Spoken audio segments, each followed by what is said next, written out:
Scania 140. It was with this cab-over model truck that the incredible journey of success began for the Swedish automaker Scania. This was a true technical masterpiece, the starting point from which the rapid conquest of the global automotive market began. In the 70s, the Scania brand became known not only on the European continent, but also in countries across Africa, South America, and North America. Unprecedented safety standards and technical innovations introduced by the company made this truck a revolutionary sensation in the automotive market and a benchmark for others to follow. But what exactly were the technical innovations implemented in the Scania 140 that allowed it to become a true bestseller on the global market? And why were these vehicles considered some of the safest, like the Volvos of the truck world? Stay tuned to the channel, hit the like button, and share your thoughts in the comments. Now, let's go back to the roots of Scania's modern success, the story of the 140 and 111 truck models. And the backstory of these trucks begins in the late 60s, when the Swedish automotive company was going through significant changes. In 1969, Scania Vabis was acquired by the Swedish engineering giant Saab, which was involved in building passenger cars and also had a presence in the aviation industry. From that point on, all trucks were named Scania, dropping the Vabis suffix. At that time, the company from Södertälje had become one of the largest automakers on the Scandinavian peninsula and was successfully competing with another Swedish automotive giant. Their operations were not limited to Sweden alone. In the 1960s, large manufacturing complexes were opened in the Netherlands and Brazil. Thanks to technical innovations like new 6-cylinder turbo diesel engines with high efficiency and fuel economy, synchronized 5-speed gearboxes, and a dual-circuit pneumatic braking system, Scania trucks, especially the L75 and L76 series, began to make increasingly strong inroads into the European automotive market.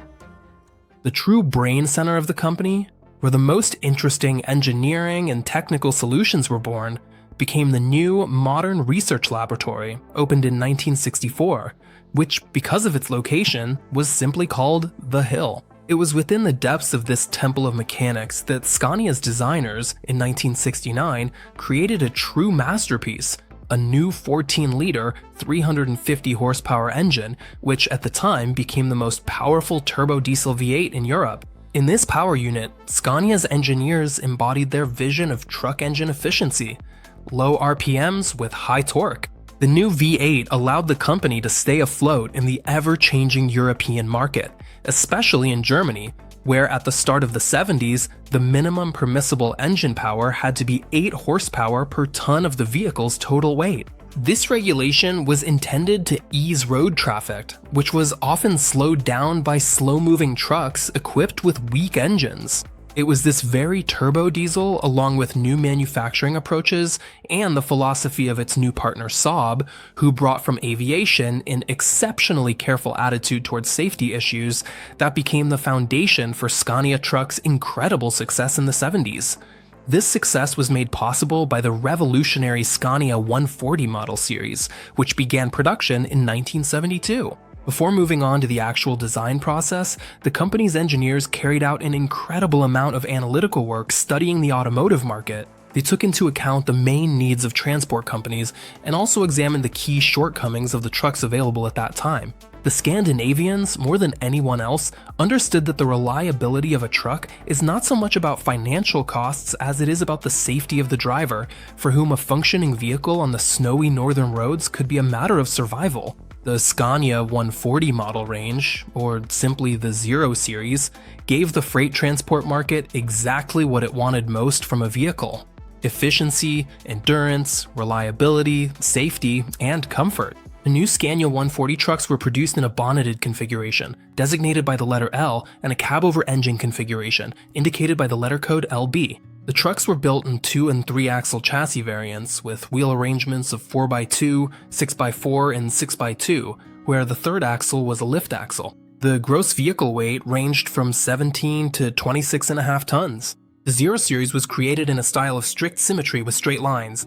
This applied to both the bonneted versions and the cab-over, which featured a cube-shaped cab with a large single-piece windshield and a massive rectangular radiator grille with distinctive horizontal ribs. The Scania 140 was the first among all trucks to successfully pass a series of crash tests at the company's proving grounds. This model was not only safe, but also comfortable.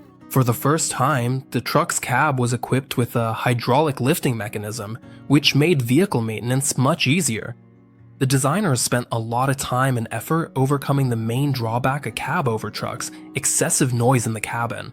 In most cab-over trucks of the 60s, the engine, which was located right inside the cab, roared like an angry lion. To have a conversation while driving, you really had to raise your voice. The time spent was not wasted. The cab, especially the engine compartment, received new high-quality sound insulation, which reduced the noise level in the cabin to 72 decibels, while a real beast growled under the cab, a 14-liter turbocharged V8 diesel engine with 350 horsepower. There were also less powerful inline 6-cylinder turbo diesel engines. The engines were paired with 10-speed manual transmissions. The lightest version, the LB80, could optionally be equipped with an automatic transmission. For the 70s, Scania trucks offered high standards of comfort. Well-designed driver ergonomics with an adjustable seat and a comfortable steering wheel with power assist, a horizontal instrument panel with large buttons, and a sleeper compartment with enough space. In a word, it wasn't just a cab, it was pure luxury. Though, of course, with a touch of Scandinavian restraint and practicality. But that was just the beginning on the road to creating Swedish luxury class. In 1973, Scania engineers, perhaps preparing their portfolios for a future career at Rolls-Royce, installed seat heaters and headlight washers on their trucks.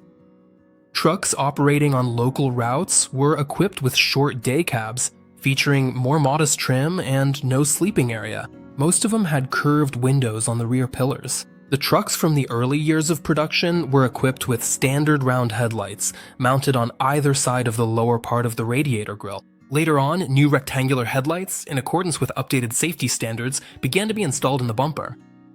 The vehicles were able to withstand incredible loads thanks to a sturdy ladder frame and leaf spring suspension, which, for a smoother ride on the front wheels, was complemented by hydraulic telescopic shock absorbers. The braking system was typical for that time. Drum type with pneumatic drive, implemented in a dual circuit layout. In 1975, the company began production of the Scania 111 model line, which later became known as the First Series. The total weight of these trucks ranged from 16.5 to 30 tons. They continued to be produced in both bonneted and cab-over configurations with 2- and 3-axle chassis. The 3-axle models of this series were used for transporting especially heavy loads, towing trailers, and working on construction sites.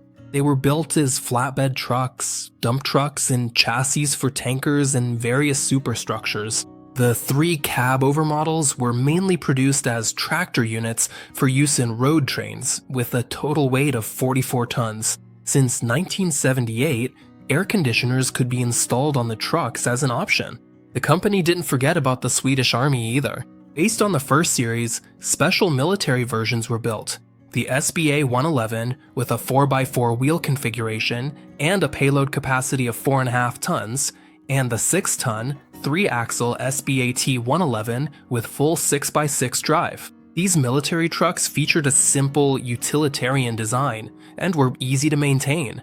Equipped with engines producing 220 and 300 horsepower and a 6-speed automatic transmission, the Scania Series 1 trucks became the tool that allowed the Swedish company to conquer foreign markets and expand production beyond the European continent. In 1976, Scania opened its plant in Argentina.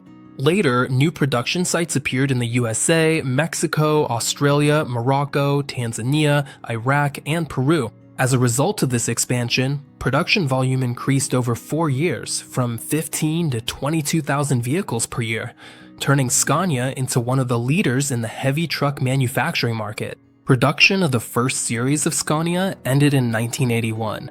Although this truck disappeared from the factory assembly line, these kings of the road continued to faithfully serve their owners on the roads of many countries around the world for a long time. Even today, First Series Scania trucks, restored and updated, are still on the road, enchanting true classic enthusiasts with the melodic hum of the turbo and the unique tone of their powerful diesel engines.